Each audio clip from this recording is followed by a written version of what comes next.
often root for the underdog. Why do we do that? It's a British thing, isn't it? I think we associate that with disappointment, don't we? I mean, that's my motto. What? I'm British, I crave disappointment. You know? Actually, it's a human thing, darling. It isn't a British thing. Isn't it? And actually, our brains and our hormones play tricks on us in supporting the underdog. And to keep coming back in the face of repeated failures. If you support a sports team, so you support Arsenal, don't you? I do. I nearly said Manchester United just to annoy you. You become hormonally bonded with them. In fact... Very much so. Well, as you Think of the laundry. Yeah. As you watch a match, you go through very similar hormonal changes to Mainly players. rage. Yeah. You get spikes of testosterone, you get adrenaline, you get dopamine, the pleasure hormone, when you're playing, and so do the fans. And after the game, so the fans of the winning team will continue to experience a testosterone spike of about 20%, and fans of the losing side will have the same kind of drop. It's also slightly human nature, isn't it, to dislike victims?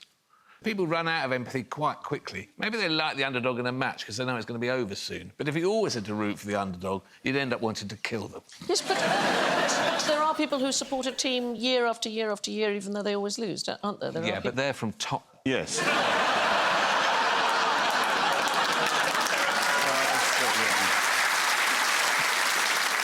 And all letters should go directly to Alan Davies. But that drop in hormones that you experience if your team loses, it doesn't stop people from being loyal fans. And there's a series of terms in sports psychology. Let's have a look at them, see if you can work out what they mean. Burging, coughing, coughing and birthing. Oh, I've done all of those before half-time. Yeah. Should we start at the top? Should we start with burging? It's an acronym. It's an acronym. Yeah. Being irrationally responsible for... Golf. Golf. Yeah. It's a good thing. This is the one that won. Blimey, I'm really good.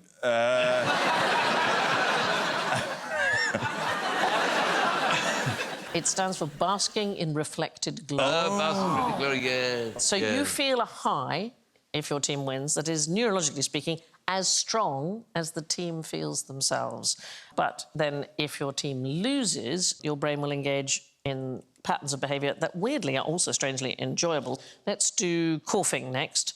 Cough. So coughing, C-O-R-F-I-N-G, and that stands for cutting off reflected failure. So basically you distance yourself just from that one game.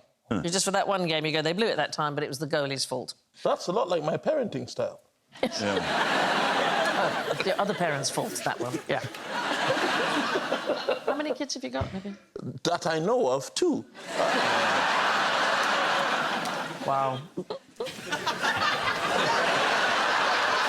My wife, my mom and my imam are watching this. Oh, God. Be fine, darling, it'll be fine.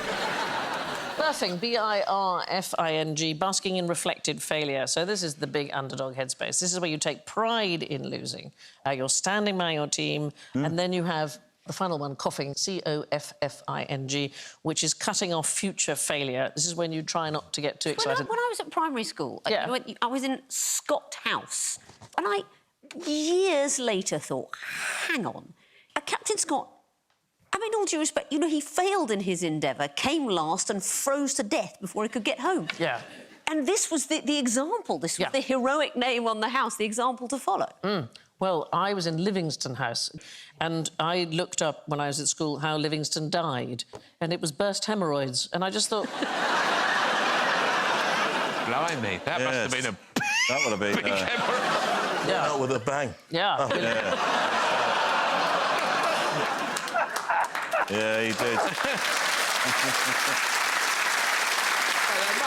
There must have been some follow-up infection. I mean, I can't imagine the explosion itself would take your life. It was on the banks of the Zambezi, and years later... I've never heard it called that before. You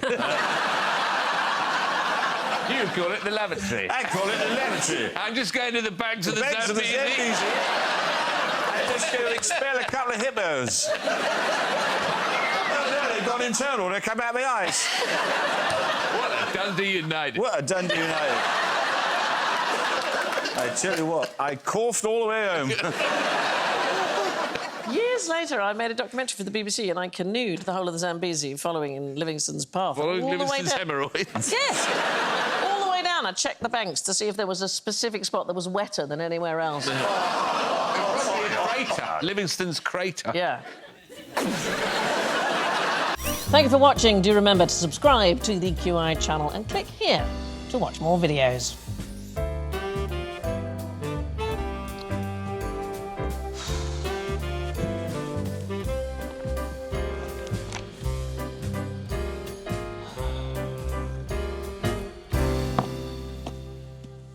Well, please, come on, pick something.